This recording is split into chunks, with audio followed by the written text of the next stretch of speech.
Numbers built up, we also brought in weaners for fattening. Herefords are favoured here, as they'd done so well on the experimental lots, and are well accepted at Newcastle, our nearest market.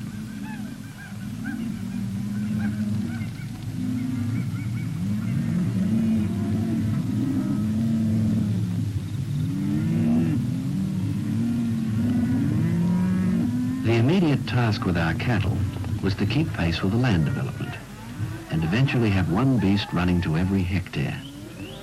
We felt sure we'd make it. The estimates of carrying capacity proved conservative, for the new pastures were exceptionally rich and vigorous. The clovers, essential for nitrogenizing the soil, but needing the blend of other grasses. Kikuyu, from the Society's seed-growing farms at Corindi. Both Kikuyu and broadleaf paspalum providing summer pastures normally lacking in these areas. And most remarkable of all, the growth of Soteria. By the 5th year, it became obvious that we could carry more than one beast to a hectare. So we decided to restrict our breeders and think more about fattening steers. The upshot of this was that we purchased 2 breeding properties inland near Moree to help us with the larger numbers of steers needed each year. One of them is south of the McIntyre River, an area known for its stands of natural Mitchell grass. It's a fine breeding property, running Herefords and Shorthorns. The other, Kurragindi, north of the Gwydir River, runs Hereford breeders. They get off to a great start on the native river cooch and top off well on our tea gardens pastures. So now we've got a regular supply to help our steer requirements. Another year and the last of the scrub should be cleared and sown. 5 years and still on schedule. We've been lucky.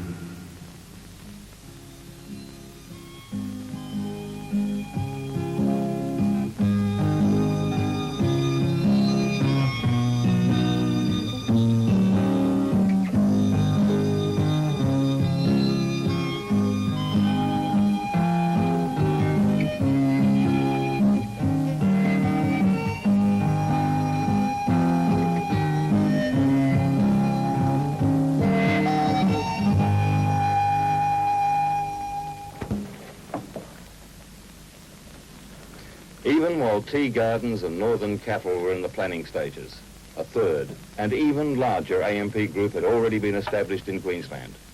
The Stanbroke Pastoral Company, AMP holding a majority interest with Thomas Borthwick and Sons and Sidney Kidman and Company. Although formed in the 1960s, we pick up the Stanbroke story during the record floods of the early 70s, with our film crew on the first plane to land at Tanbar Station in the Channel Country, 250 kilometres east of Birdsville. Well, here it is. After 5 weeks of rain, sunrise unfolding on an inland sea.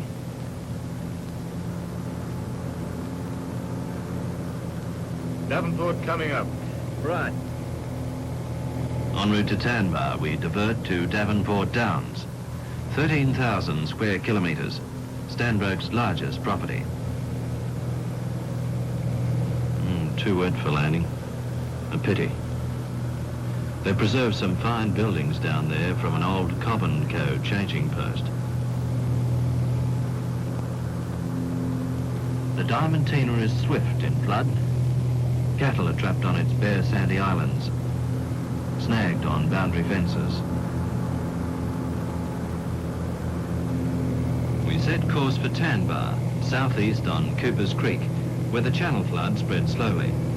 Cattle can reach the grass-covered sandhills and survive. They say the wild brumbies are not so sensible, exhaust themselves splashing around. Should be there, sir. Ah, good.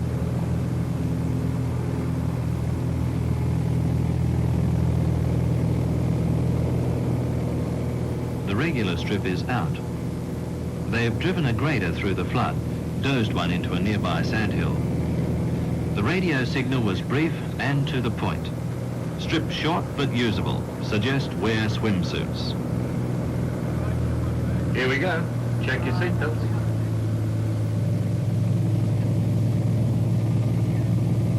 You know, I reckon this is worse than trying to land at the What was that? I said it's worse than landing on a small aircraft carrier. Yes, I see what you mean.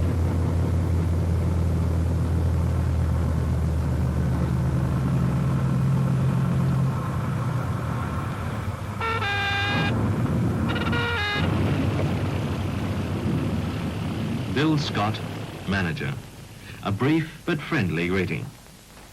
He's more concerned with the supplies we've brought. Coals to Newcastle. Beef for a cattle station, fresh out of meat.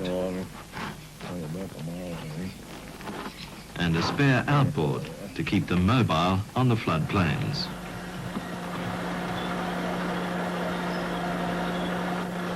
Tanbar, typical of the group stations. Fully self-contained with workshops, big equipment, electricity. The complete community. And the people on this flood-bound island. Hospitable, cheerful. The busy wife, running a homestead, supervising correspondence lessons. Growing in... Look, Mummy, look at those birds. Another migration from Spencer's Gulf, 1,000 kilometres south. The floodwaters must be receding. A feast on the plains. Fish and insects today, cattle in pasture tomorrow. All bird life is protected. Many of Stanbroke's properties have been declared sanctuaries.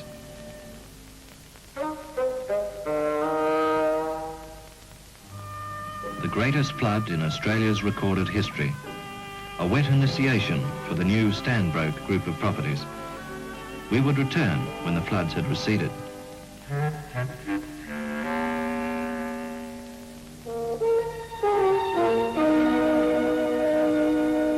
The simple announcement of the formation of Stanbroke Pastoral Company disguised the months of intensive research which led to the purchase of its first 6 properties. Within 6 years, the total had reached 17. Cattle numbers had increased beyond 250,000 and Stanbroke become one of the largest individual cattle companies in the nation. Principal driving force behind this development was Managing Director Jim Balderstone, an authority on the northern beef industry, better known to his men as the Boss. Well, it's a logical development, really, given a few basic requirements.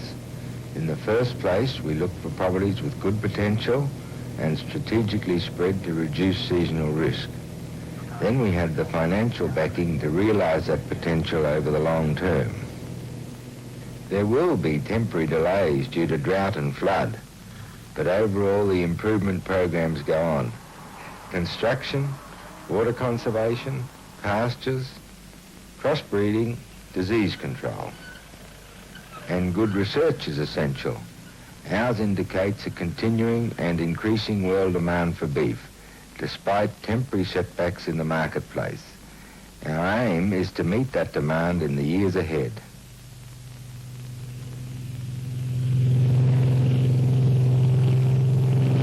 The other important requirement is government cooperation with land tenure. You must have a sound long-term basis to justify the costly development of these difficult inland areas. To get the Stanbroke development off the ground, millions of dollars were invested for little initial return. Then, just as cattle numbers started to increase, drought struck, decimating cattle and sheep numbers throughout most of Queensland.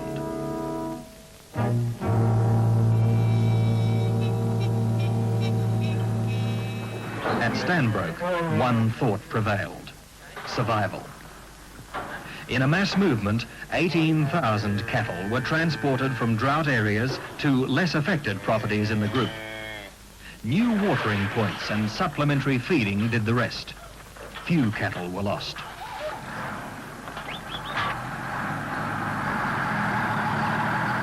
Despite drought and flood, within 9 years, Stanbroke had consolidated its position as one of the nation's most progressive cattle companies. To film current progress, a grand circle tour of key properties is planned, from the coast to the Gulf, then south to the Channel Country again. We use the company's planes flown by cattlemen pilots who double for other duties on the ground, an avenue of promotion. David here, formerly a Stanbroke Jackaroo, is now chief pilot.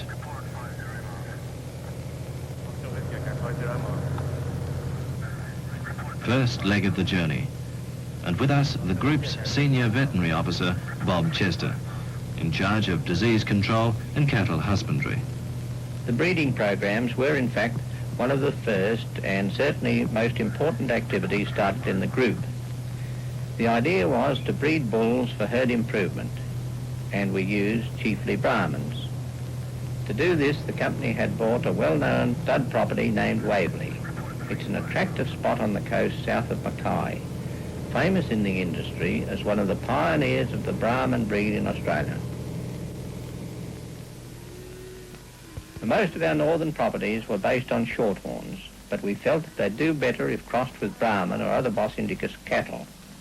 You get greater vigour from hybrids than from pure strains. This way you introduce Brahman characteristics of hardiness, heat tolerance and tick resistance into the offspring. A trained technician joins Waverley staff to help implement an artificial insemination program and becomes the group's first Jillaroo. Various crosses are tried, the types best suited to each area defined. By the mid-70s, some 60,000 of Stanbroke's 80,000 breeders are joined to bulls of other breeds, making it one of the largest cross-breeding organisations in the world. We head northwest to inspect another long-term program in operation, pasture improvement at Havilah Station. A thorny problem. Hericier cactus, originally brought from South America for a local garden, now spread over thousands of hectares. Poisonous spikes that can pierce a man's boot. It must be hand sprayed, cleared, then root ploughed. Slow, costly work, but worthwhile. Buffel grass will flourish in this rich soil, cattle fattened for market. Within 9 years, Stanbroke cattle numbers increase an average of 60% over all properties throughout the group.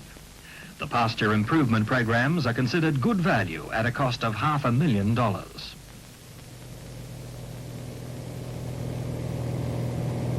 The longest leg of our journey, 600 kilometres to Cape York Peninsula. A big country, the topography changing as we move towards the tropics. We cross the first of the great rivers draining west into the Gulf of Carpentaria. 3.5 hours aloft and circling Abingdon Downs on the Arnesley River. A postcard setting.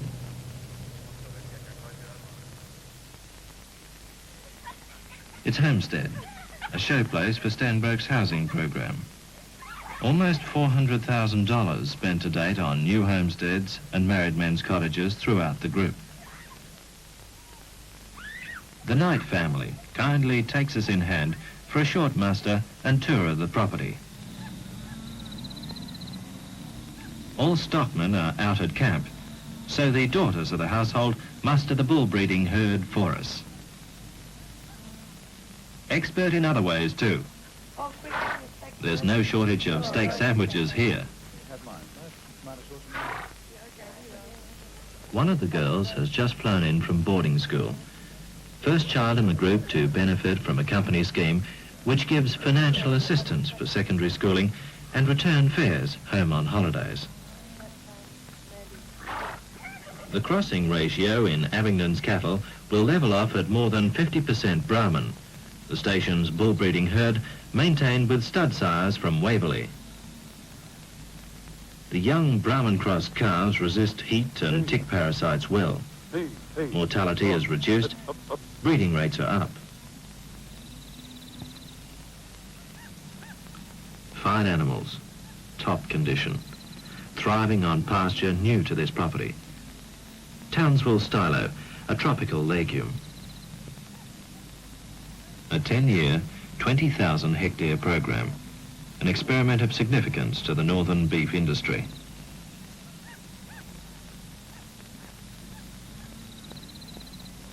We move on to inspect flood damage, result of the great wet seen earlier at Tanbar.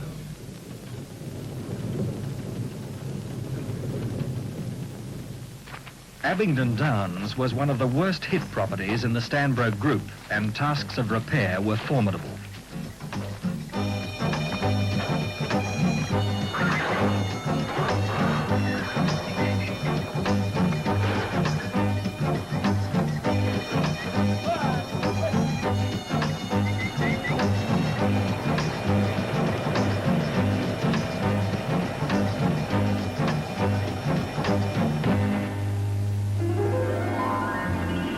At the height of the flood, the company's planes were marshalled for hay dropping, and certainly hundreds of animals were saved this way. It's going in the drink. Bit further left. Okay. Despite these efforts, however, losses were great. 2,000 head on Abingdon alone. 8,000 throughout the group. Finally, the big clean-up. Within weeks, station routines were back to normal. Now to the heart of the Gulf country, to Donners Hill. Decent sort of burn over there. Phew. I'll say. A bushfire. No, it's a control burn, I think. They're saving themselves trouble in October. October?